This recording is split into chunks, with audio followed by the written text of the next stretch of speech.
Mauro Vargas por Facebook. Un espacio para comentarios, entrevistas y reflexiones bíblicas y teológicas para edificar al liderazgo de hoy.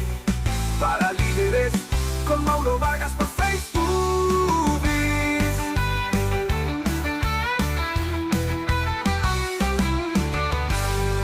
Bendiciones y paz para cada uno de ustedes que siempre, cada semana nos están esperando para iniciar diálogos de temas de relevancia y de mucho interés para la fe en el día de hoy. Agradecemos su fidelidad y su tiempo que nos dedica en cada momento para nosotros poder llegar hacia su casa, hacia su trabajo, hacia oficina o en cualquier lugar donde usted se encuentre. Así que queremos agradecerle gratamente a ustedes por este hermoso tiempo. Hoy tenemos una propuesta muy interesante, el cual vamos a estar trabajando en toda la dimensión de ella. Así que en el próximo segmento estaremos haciendo la presentación de nuestro tema en el día de hoy. Para líderes con Mauro Vargas por Facebook. Un espacio para comentarios, entrevistas y reflexiones bíblicas y teológicas para edificar al liderazgo de hoy. Para líderes con Mauro Vargas por Facebook.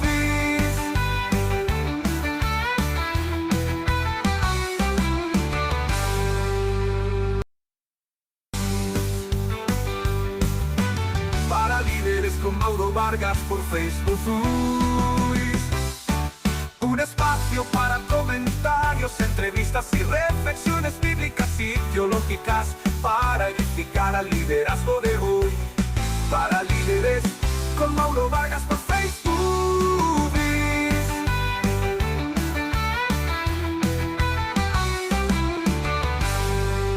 Como le habíamos informado, en el día de hoy tenemos un invitado, un gran amigo, una persona que siempre ha estado muy cerca nuestro. Fue mi profesor en la universidad, fue mi profesor de teología y también hemos caminado juntos en algunos procesos. Hoy lo hemos invitado para trabajar un tema de mucha relevancia y que lo consideramos competente por el abordaje que le ha hecho muy serio al tema históricamente, con toda la seriedad, con todos esos principios científicos, pero también con esa actitud humilde de poder ver la realidad entre pro y contra del mismo tema. Hoy estaremos hablando sobre los aportes de la Reforma Protestante. Estamos en la celebración del mes de las reformas. Octubre es el mes donde se celebra la Reforma Protestante. Y esto como una fiesta evangélica, como una fiesta para celebrar, queremos trabajar algunos temas de lo tanto que se derivan de ella misma. Y uno de ellos es este interesante tema sobre los aportes, porque los aportes hablan de la razón de ser, los aportes hablan de la propuesta, de la altura y la seriedad de dicha propuesta. Por eso, en este día hemos invitado a nuestro querido hermano y amigo, el licenciado Robert Bueno. Bienvenido y bendiciones, Robert. Gracias por invitarme a tu programa. Es para mí un honor y un placer estar conversando contigo. Algo que hemos hecho coloquialmente en muchísimas ocasiones. Correcto. En estos últimos 25 años. Sí, ya tenemos un buen tiempo conociéndonos y trabajando y recibiendo orientaciones muy importantes de nuestro querido hermano. Robert es una persona muy conocida en el campo teológico, en el estudio, el análisis, la exégesis. Es un hombre que en el camino nos ha acompañado, nos ha orientado y también es alguien formador, forma a la gente en este proceso de lo que es el estudio teológico y de la palabra de Dios. Robert, al estar entrando en este tiempo, en esa celebración de la Reforma, ¿cómo tú, un estudioso de la misma, que ha hecho abordaje en diferentes perspectivas, ¿cómo tú ves la Reforma en el inicio, cuando surge? ¿Cómo tú ves esa propuesta en el momento en que ella surge? Bueno, la historia es bien compleja. Cuando nosotros abordamos la historia, muchas veces la vemos como un cuento, como una narrativa sabrosa, atractiva, pero digamos que eso es bonito, saludable ese abordaje, pero no suficiente. Okay. Entonces, cuando voy a la Reforma Protestante, el movimiento del siglo XVI, no solo me quedo ahí, sino que veo un conjunto de hechos, de situaciones, de eventos, incluso de 3 siglos antes del siglo XVI, que van haciendo un camino, que van engrosándose y que van produciendo una coyuntura donde hay posibilidad para que un movimiento como el del siglo XVI, que comenzaron gente como Lutero, Zwinglio, que se le antecedió a Lutero, correcto, pueda tener posibilidad de establecerse y ganar un espacio social para construir nuevas identidades. Okay. En ese sentido yo digo, cuando veamos la Reforma Protestante, no lo veamos como un punto ahí que cayó del cielo en el siglo XVI, sino que miremos todo lo que pasó antes y cómo eso fue dando cuerpo para que lo que hicieron gente como Lutero, como Zwinglio, como Calvino y otros, pudiera establecerse y construyera una nueva alternativa de ser cristiano. Así que el preámbulo es importante. Importantísimo. Nada surge fortuitamente. No. Hay procesos. Incluso la mayoría de personas que hoy abordamos la historia de la Reforma Protestante lo hacemos desde la mirada clásica moderna romántica, Okay. del romanticismo. El romanticismo. Sí, en la historia, como una metodología de hacer historia. Entonces ahí aparece Lutero como el gran hombre, todo alrededor de ese gran héroe nacional que es Martín Lutero, y ahí se queda. Pero es más complejo, y yo creo que también ahí hay que reconocer no solamente que es un gran hombre, sino los grandes aciertos que tiene, que van más allá del simple hecho de clavar esas 95 tesis en la Catedral de Wittenberg. Partiendo de ahí, de esa parte de la promulgación de esas 95 tesis, esta propuesta de Lutero en el momento, una de las cosas que trajo la incomodidad al clero y al poder en ese momento, fue el desafío a las estructuras del momento. Claro. Esta actitud de Lutero, sabemos de que él planteaba el tema de que el justo por la fe vivirá, entre otros elementos. En la historia se ha podido determinar algunos otros elementos que pudieron mover a Lutero a tomar esta iniciativa. Sí, y lo interesante de Lutero es ver su biografía espiritual. Okay. Y yo creo, hay una película que es gratis en YouTube, que hizo la Comunión Luterana Mundial, Okay. que me parece que hace justicia al personaje de Lutero. Hay que entender a Lutero como un chico de clase media periférica, que tiene un papá rígido que le está conduciendo hacia lograr formación académica que le brinde movilidad social. Okay. ¿Verdad? Entonces Lutero es una persona que surge de un contexto familiar de muchas exigencias y de muchas expectativas alrededor de lo que va a ser su futuro en el mundo social del siglo XVI. Y Lutero, si ustedes conocen la figura de Lutero, Lutero hace una carrera académica que cuando va a celebrar esa carrera académica tiene un evento que detona que él cambie hacia el mundo religioso, hacia la formación teológica para dedicarse a la vida religiosa. Pero detrás de eso está el Lutero místico, que está en la vida de los hermanos comunes, un grupo agustino, pero que está orientada hacia la mística comunitaria. Y luego su formación ya como agustino, que le va a llevar también a ser un heredero de la escolástica clásica. Pero hay en el interior de Lutero algo que es importantísimo.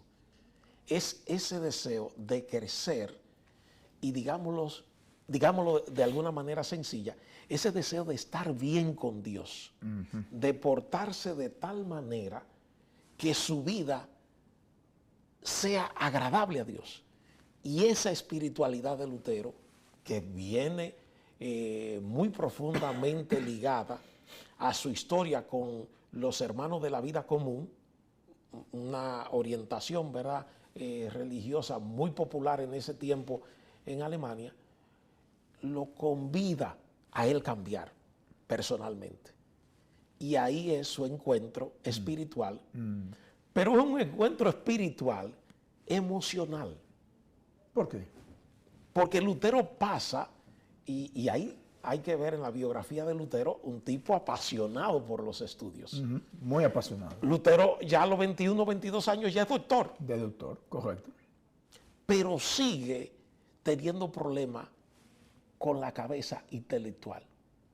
Él dice, pero ven acá, yo soy cristiano, yo estoy haciendo todo para sentirme bien con Dios, y yo siento que hay algo que está insatisfecho en mí, que no pasa algo profundo en mí. Hay algo inconcluso, un cambio que no está claro en mí.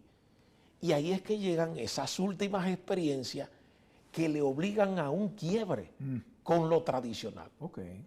Y ahí es que vemos a un Lutero que comienza a descubrir el sentido real de la Biblia, después que es doctor.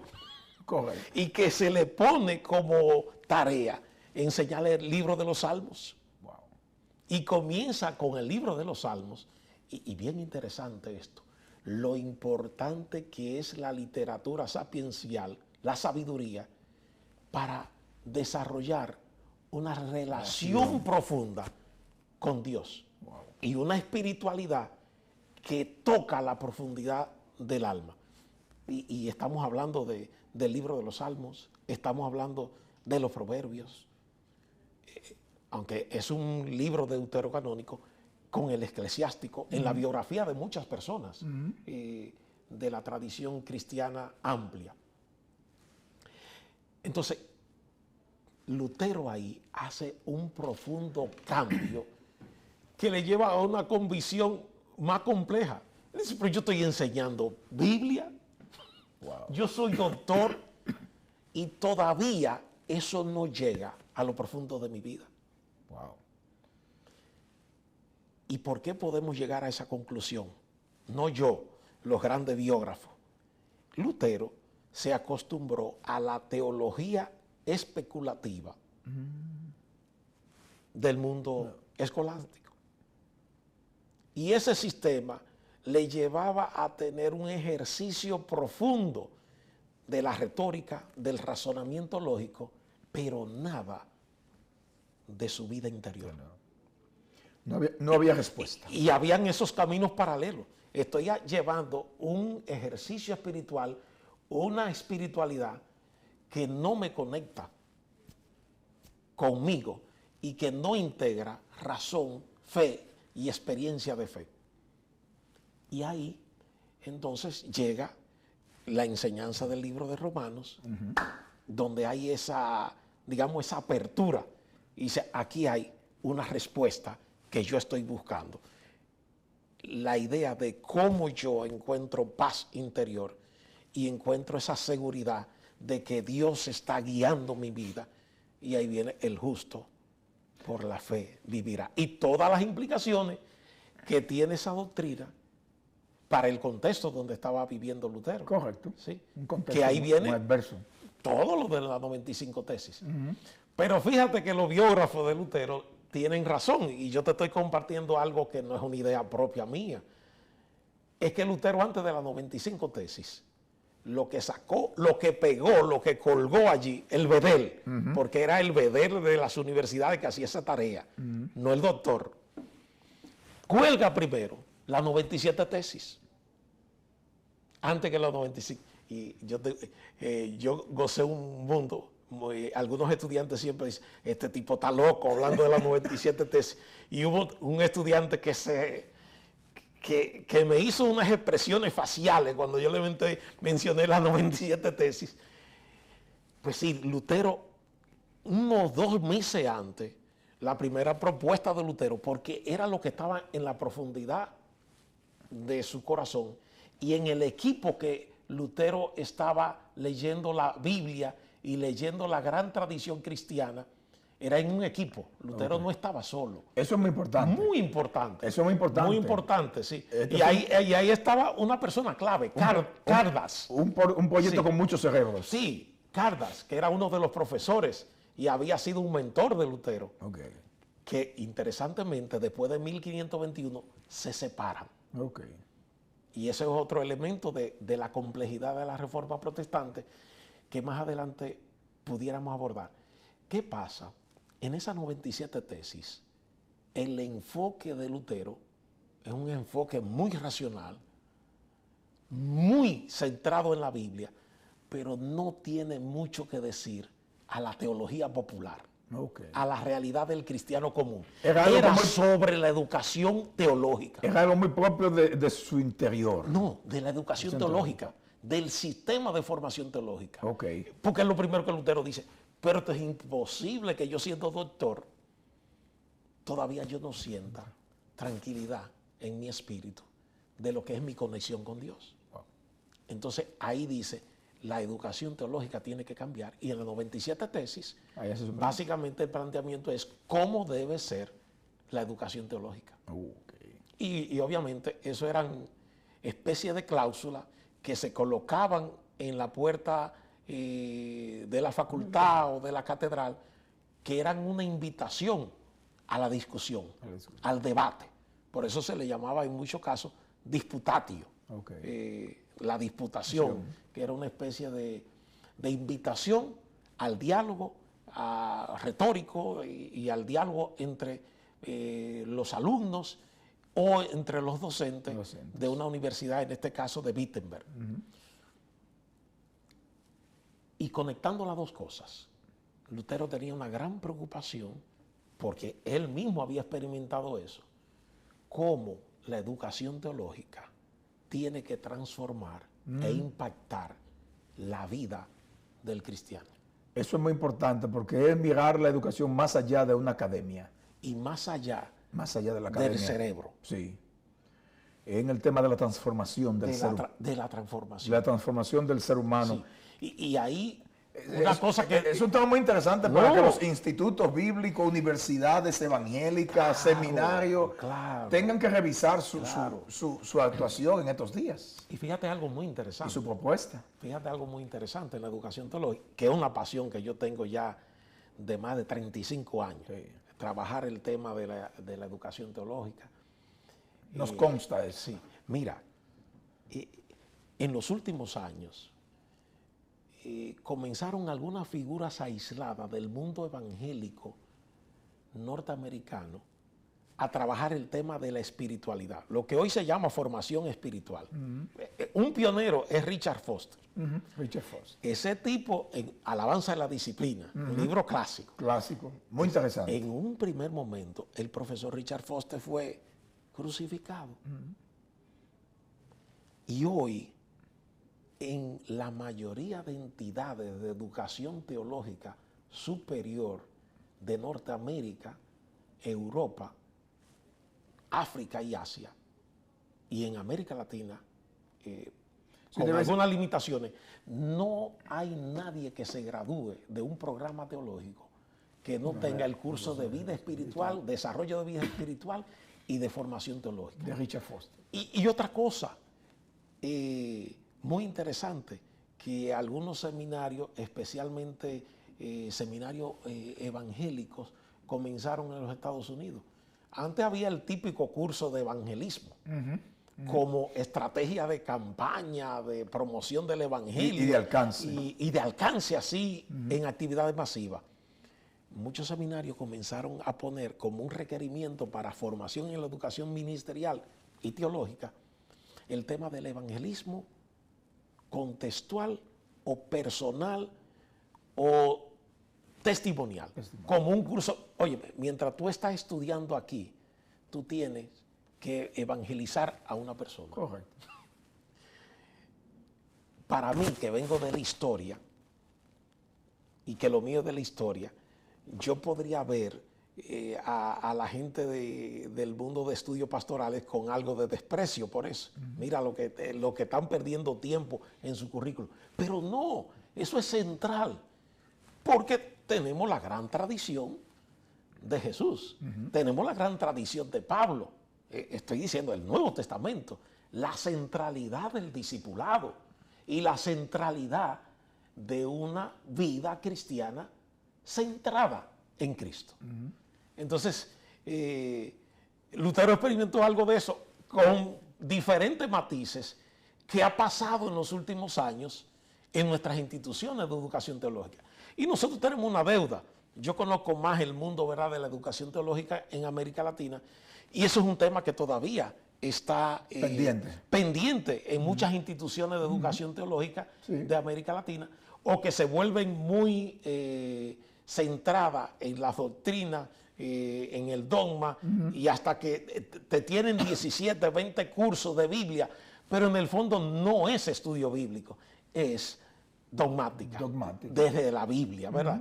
Entonces, una centralidad en lo que sería el logo, la filosofía fuerte, el dogma fuerte, dejando de poco de lado la experiencia religiosa, espiritual de la persona que se está formando en teología. Creo que hoy uno de los desafíos grandes que tiene la educación teológica es revisar la formación de sus hombres y mujeres que pasan por la academia para no formar hombres y mujeres para responder a dogma, sino para la eficiencia de una vida cristiana. Es decir, de que puedan ser cristianos sin tener que abrazar ningún postulado institucional. Con esto no estoy en contra de las instituciones, pero muchas veces estas enseñanzas dogmáticas van más marcadas a esto, a la parte de formar al hombre para la estructura o la mujer y no para responder a su fe en el contexto donde está. Sí, y yo creo que Lutero en esas 97 tesis, esa era su preocupación fundamental. Sí. Obviamente las 95 tesis explotan. Porque es lo que todo el mundo quiere que alguien se atreva a decir. Lo que no se estaba diciendo, lo que se necesitaba, se requería en el momento. Sí, una iglesia depravada. Fíjate tú, ya en el siglo X, en la historiografía cristiana, hay un grupo de papas, 4 papas en específico, que tienen su etiqueta en la historiografía cristiana. ¿Cómo se llaman? Los papas reformistas. Porque ya todo lo que era la doctrina del nicolaísmo, como se entendía en la Edad Medieval, el simonismo, era como el uso y costumbre, y una iglesia volcada hacia el poder, una iglesia preocupada por la élite, una iglesia preocupada por las tenencias y riquezas, sobre todo las riquezas temporales. Sí. Eso ya hastiaba a todo el mundo.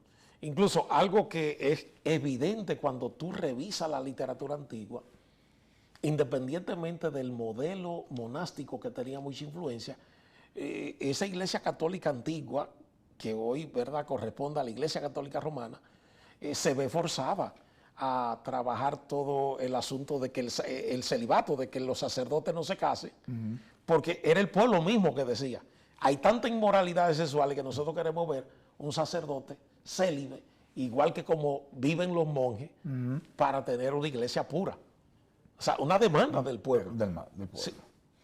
Y que muchas veces, bueno, fue, como tú dices, fue provocada por ese mismo desenfreno y por ese alto nivel de corrupción que se fue dando. Entonces, producto de todo eso, mi hermano Robert, al plantear las 95 tesis, son respuesta a la demanda de un pueblo. Sí, sí. Al ser respuesta a la demanda de un pueblo, y ya de ahí en adelante seguir todo un proceso de ejecutoria, donde quiera que alcanzó a llegar la reforma, se fueron generando entonces resultados, se fue dando respuesta a cierta demanda del momento. En el siglo XXI, ¿cuáles son esos aportes que hizo la reforma, que hemos podido verlo en el transcurso de la historia y que ha sido de bienestar a la sociedad, pero también de respuesta a la demanda del pueblo? Bueno, indiscutiblemente, el rescate de 3 temas centrales del Evangelio es fundamental. Esa idea de que Jesucristo es central, solo Cristo, es fundamental. Es fundamental. Porque es recuperar una iglesia cristiana que ha caído en una tradición terrible, que la imagen de Cristo no aparece, sino que la eclesiología y la norma de la iglesia se imponen a todo. Entonces, la idea de recuperar a Cristo como central, como Señor, como el actuante para que nosotros pudiéramos entrar en comunión con el Padre, es fundamental. Ese rescate de la cristología frente a una eclesiología dominante y que silenciaba todo. Entonces, la recuperación de la figura de Cristo, nosotros hoy hablamos mucho del señorío de Cristo y vemos esa como una doctrina central. O sea, Jesucristo es la palabra de Dios, es la palabra encarnada de Dios. Un segundo elemento importantísimo también, la sola escritura. O sea, cuando Lutero se planteaba que la palabra de Dios es transparente, eso tiene un valor enorme.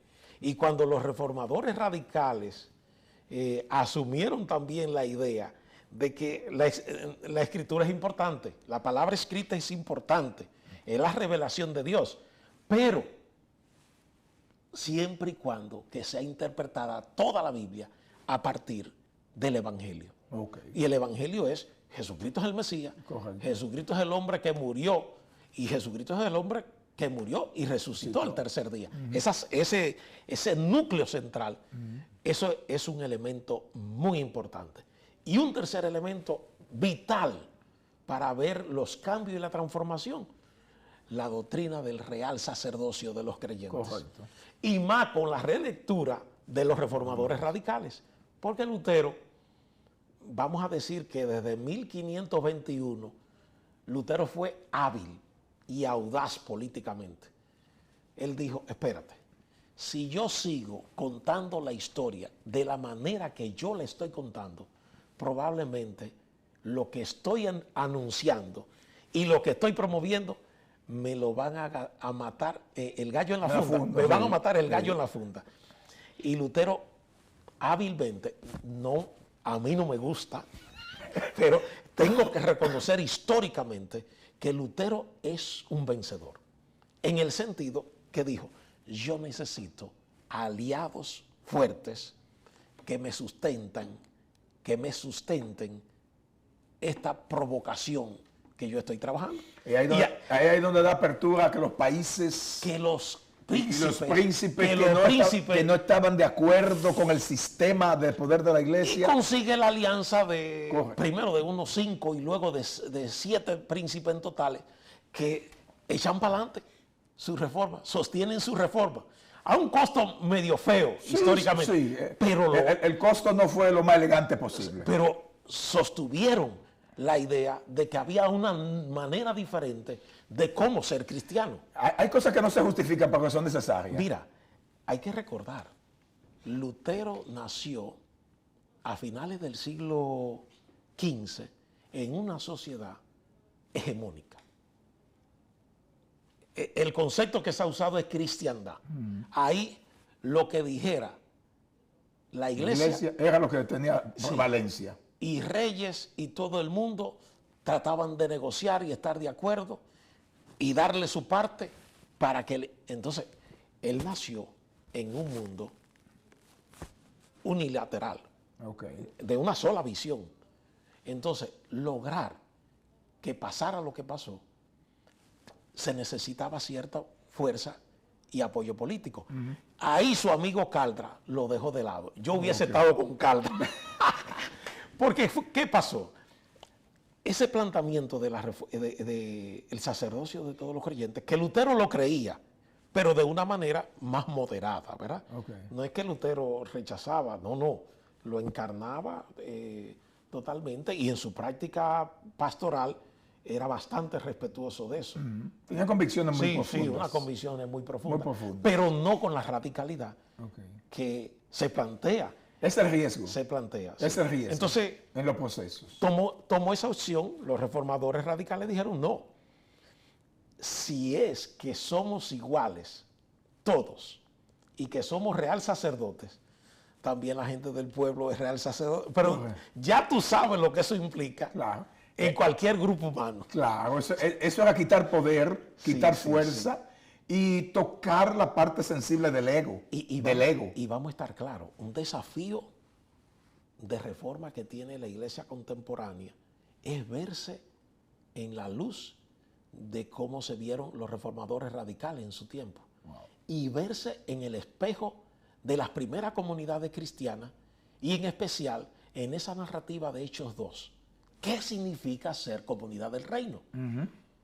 O sea, con una diversidad como la que había allí. Estoy diciendo compartir todas las cosas, convivir, como dentro de una sociedad neoliberal, de capitalismo rampante, nosotros vamos allá atrás. Porque será el planteamiento de Cardars y otros reformadores radicales. Espérate, yo no quiero una reforma evangélica, solamente una reforma que diga que es evangélica. Yo quiero que se reproduzca el evangelio aquí. Okay.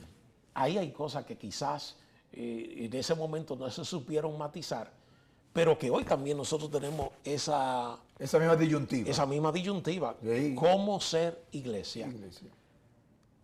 Asumiendo esos principios que vemos en la iglesia cristiana primitiva. Porque mientras Lutero, Calvino y otros enfatizaban en una reforma magisterial que se necesitaba cierta colaboración con el Estado para impulsar la fe, los reformadores radicales dijeron, espérate, eso no es necesario. Nosotros queremos una iglesia preconstantiniana.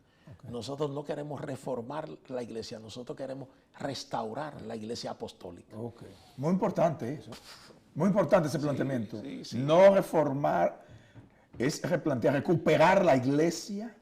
El planteamiento era restaurar la iglesia apostólica. Y señalar que la iglesia de ese momento era una iglesia constantiniana. Sí, totalmente, porque fue el inicio con Constantino, pero también toda esa construcción que se hizo ideológica del momento era una herencia para las acciones posteriores, y entonces se iban a dejar sentir en ese momento. Dentro de esa parte, viendo estos elementos que fueron elementos muy religiosos, ¿hay otros elementos de herencia que podemos nosotros señalar hoy dentro como un aporte a la Reforma Protestante? Miren, y en eso quiero reconocer la insistencia con que en los últimos años un papá espiritual que aprovecho para reconocer su gran legado en la comunidad dominicana, en la comunidad evangélica. Mi papá, José Dunker, a quien amo profundamente y a quien respeto y me ha enseñado tanta cosa, ha insistido en un elemento que me parece importante. El movimiento de la Reforma Protestante del siglo XVI implicó un cambio de la comprensión de lo que era una democracia. Okay. Es cierto que no solamente fue la Reforma Protestante que logró eso, pero el detonante de la Reforma Protestante juega un rol de quiebre y de presión y de aceleración. Sí, acelerar el proceso hacia la vía de la democracia. Porque ¿qué era lo que teníamos ahí? Todo el mundo tenía que pensar igual que el rey, que el príncipe. Todo el mundo tenía, incluso en 1562, un evento trascendental para la historia de la relación hombre-mujer-Estado, en la paz de Habsburgo. ¿Y cuál es el planteamiento? Bueno, como no podemos tener gente de diferente religión, ahora lo que vamos a tolerar, eso fue en el contexto de los principados alemanes, ahora lo que vamos a tolerar es que si usted es súbdito de Santiago y Robert Bueno es el príncipe de Santiago de los Caballeros, todo el mundo tiene que convertirse a la religión de Robert Bueno. O sea, la religión del príncipe es la religión de los súbditos. Esa era la máxima que salió de ahí. Óyeme, eso es un avance. Salir de ahí es un avance. No, llegar ahí es un avance. Y vemos que rápidamente, con las guerras que se sucedieron en ese momento, después de todo eso, que se llama la guerra de, así mismo se llama, la guerra de las religiones, pues ya se da una realidad donde tú como persona puedes optar por cualquier religión. Y ya en tan temprano como 1612, hay uno de los pioneros bautistas que le dice al mismo rey: yo no estoy de acuerdo con la traducción de la Biblia que usted está haciendo y que me está obligando a mí a que lea esa versión de la Biblia. La Biblia tradicional, la King James, en el mundo anglo. Ese bautista le dice: hey, ustedes del Estado no me pueden imponer a mí cuál es la versión de la Biblia que yo tengo que leer. Porque tiene que ver con mi fe. Eso es libertad de conciencia. Y eso lo apuntaló la Reforma Protestante. Otro elemento importante, y que Lutero tiene un maravilloso aporte: la educación. La educación. Sí. Juega un papel preponderante. Preponderante. Y Martín Lutero, uno de los primeros promotores de una educación de instrucción en la fe, sí, pero dialógica, participativa, no piramidal y exclusivista. Entonces Martín Lutero, su modelo de educación fue bastante dialógico, bastante constructivo, y que le daba participación a las personas, y ese modelo se multiplicó en toda Europa.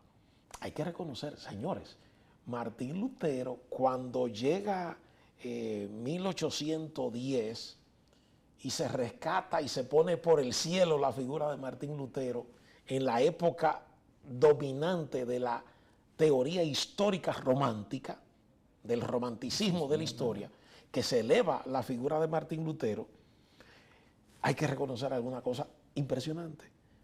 Un hombre que te traduce la Biblia en 2 o 3 años al idioma vernáculo. Un proceso acelerado.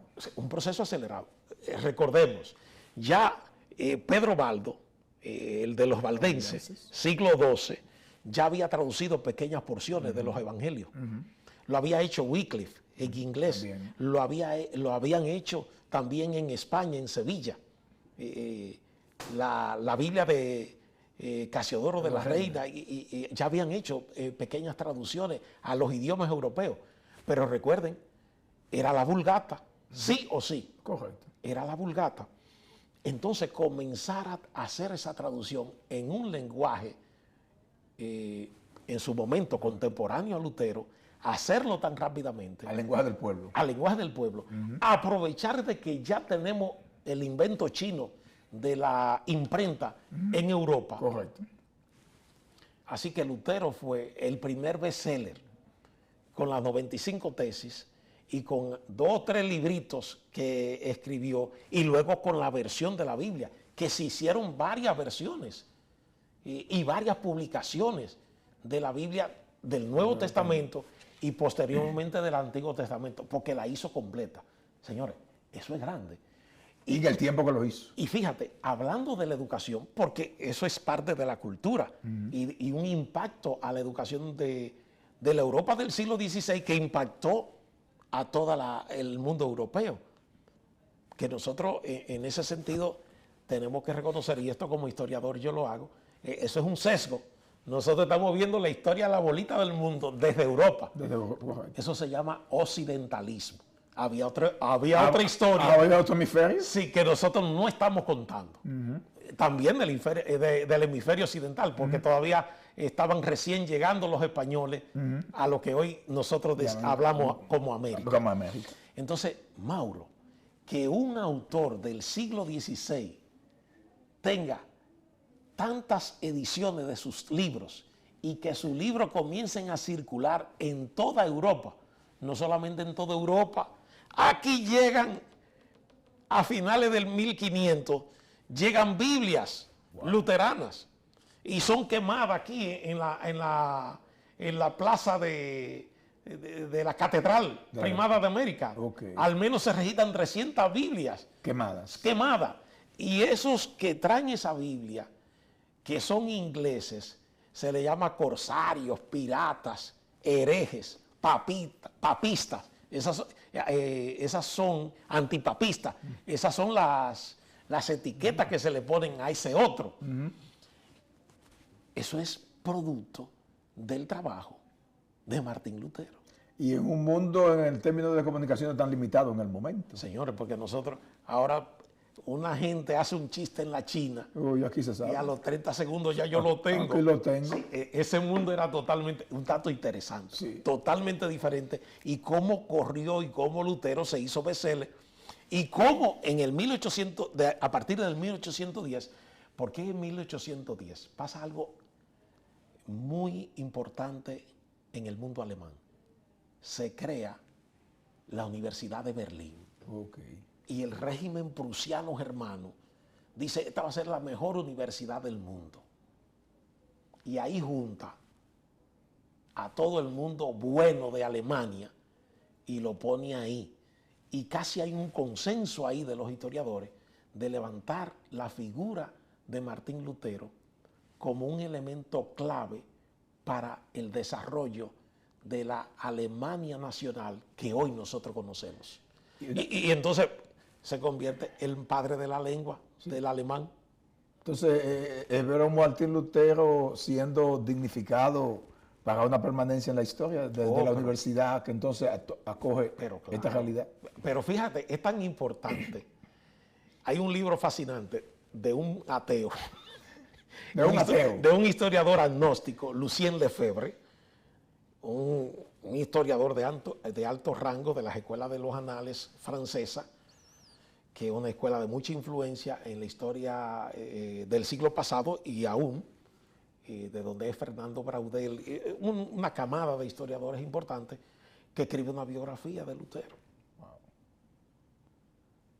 Una de los primeros textos de historia culturales. ¿Y a quién elige Lucien Lefebvre? A Lutero.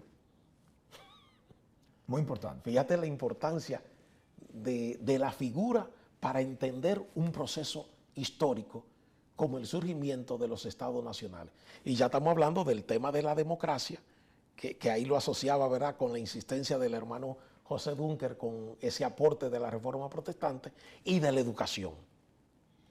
Y todo lo que de eso deviene del mundo de los derechos humanos. Porque esa libertad de conciencia se bate ahí. En esa lucha de Lutero. Que ese también es un aporte. El debate de la libertad de conciencia. Es reconocer eso es muy importante. Que tú eres Mauro y que tú puedes decidir tu propia religión y que tú tienes capacidad de hacer una autocrítica y discernir a quién tú vas a seguir. No que me impongan la religión del pueblo, ni del gobierno, ni del rey. Exacto. Eso es valiosísimo. Creo que Martín Lutero juega un papel de un liderazgo, para mí, a nivel de ya llevarlo a nivel de la ejecutora del liderazgo. Martín Lutero juega un liderazgo muy trascendental y prometedor para el sostenimiento de su propuesta en la historia.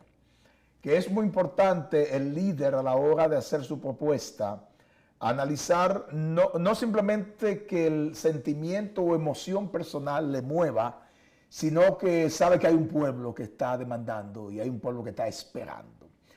En el próximo segmento vamos a estar viendo entonces ya algunas preguntas muy importantes en el contexto de nuestro tiempo. Así que quédense ahí y volvemos en un momentito. Para líderes con Mauro Vargas por Facebook.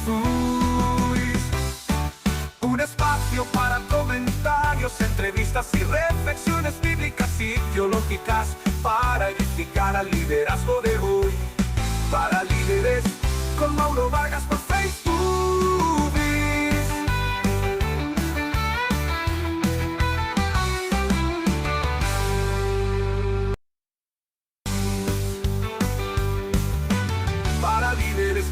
Vargas por Facebook.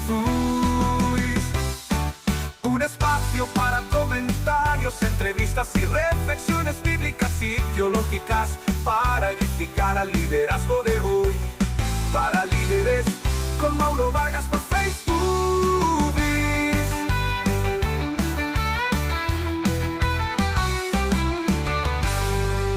Aquí estamos nuevamente para seguir este diálogo interesante sobre los aportes de la reforma. Hemos hablado de lo mismo, hemos hablado de un contexto pre, durante y después de la reforma. Pero ese después, aquí viene una pregunta muy interesante en el tiempo ya que para cerrar. Robert, se ha discutido mucho el tema si necesitamos que la iglesia sea reformada otra vez. ¿Qué tiene usted para decir como maestro y un estudioso del tema de la reforma? Señores, antes de comenzar esto, estábamos coordinando, ¿verdad? Y yo le decía a Mauro, esa pregunta me la hacen a mí 2 y 3 veces cada cuatrimestre, en los últimos 15 o 20 años. Wow. Y la respuesta es sí y no. O sea, yo creo que hay elementos importantísimos que tenemos que recuperar. Y es una dinámica... Entonces, más que reformar es recuperar algunos elementos. Sí, bueno, tú te posicionarías de cualquier manera. Lo que estoy planteando es, nosotros tenemos el gran desafío de cada vez revisar qué tan cercanas están nuestras prácticas eclesiásticas, nuestras experiencias de fe, nuestra manera de cómo vivir el Evangelio al núcleo central del Evangelio. Eso es fundamental. Eso es fundamental. Y eso hay que hacerlo diariamente. Y cada iglesia local y cada cuerpo denominacional debiera revisar eso frecuentemente. Porque eso es importantísimo. Porque decir quién soy yo y cómo somos nosotros. Ahora, muchas veces hablamos de esto y alrededor del 2017, de la celebración de los 500 aniversarios, yo veía algunas propuestas media ingenuas sobre la necesidad de una reforma. Y muy románticas. Y que todos... Hay un evento que ahora en el 2029 cumpliría 500 años. El coloquio de Marburgo. Okay. Les animo ahí a que busquen eso. Yo siempre le doy esa recomendación a mis estudiantes. Melanchthon convence a Lutero de que hay que juntar a todo el mundo que está haciendo una reforma. Muy importante. Claro. La motivación que él tiene. Claro. Él dice, pero Lutero, usted es el líder. ¿Convoque? ¿Por qué no convocamos a todo el mundo y hacemos una especie de concilio para sumar fuerza hacia fortalecer la reforma protestante? Quiero decirle que se comienza a hablar de reforma protestante es después de 1527. Okay. Antes de 1527 no se hablaba. Cuando se hablaba de reforma se decía el apellido era evangélica. Mira qué interesante. Okay. Después que se llama protestante, por un proceso histórico que se da en la Dieta de Espiria, donde los príncipes pro-católicos le llaman a los príncipes pro-luteranos, le llaman protestantes, y ahí se le queda la etiqueta, que pasa muchas veces, ¿verdad? Que toda la etiqueta que nosotros tenemos son etiquetas... Han venido de una cosa media amarga. Correcto. Melanchthon convoca, porque Lutero se convence de que sí, de que hay que sumar fuerza. Y algo interesante, ¿sabes a quiénes invitan ahí? Como parte de la reforma, invitan a los valdenses, siglo XII, porque lo entienden que tienen una perspectiva evangélica. Y una propuesta. En otras palabras, mis hermanos, y esto es importantísimo, la iglesia evangélica, como hoy le llamamos, iglesia evangélica protestante, como usted le quiera llamar, o esa tendencia dentro del cristianismo, no surge en el siglo XVI. Muy interesante. Hay una historia de la minoría, de los grupos alternos, que nunca dejó los principios evangélicos. Lutero busca. Pero busca... Lo que llamamos el famoso remanente. Sí, efectivamente. Busca también a los Hermanos Unidos, los descendientes de Juan Hus, en Bohemia, del siglo XV, y se juntan el 1 de octubre de 1529. Escribe eso por ahí porque vamos a hacer otro junte el 1 de octubre de 2029 para celebrar los 500 años. ¿Sabes qué pasa ahí? Algo simpático. El 4 de octubre, dicen los biógrafos, Lutero da un manotazo y claramente le dice a Zwinglio, su espíritu y mi espíritu no están de acuerdo con la interpretación evangélica. Y se acabó ese esfuerzo de unidad y de homogenizar todo el movimiento reformado, todo el movimiento de la reforma protestante, porque la palabra reformado significa otra cosa, todo el movimiento de la reforma protestante en una sola taza. Así que parte del espíritu de la reforma protestante es aceptar la pluralidad y la diversidad religiosa. Así como los cristianos decidieron, no, son 4 evangelios para no tener una sola mirada. Pero no queremos los evangelios gnósticos, no queremos los evangelios ebionistas. Con 4 es suficiente para ver 4 miradas diferentes de la misma historia gloriosa de nuestro Señor Jesucristo. Gracias, mi querido hermano y amigo Robert Bueno, por este manjar que nos ha traído hoy. Hay mucha tela que cortar, hay muchas informaciones que dar. Así que agradecemos a cada uno de ustedes que han estado con nosotros hasta este momento. Bendiciones y paz para cada uno de ustedes. Gracias.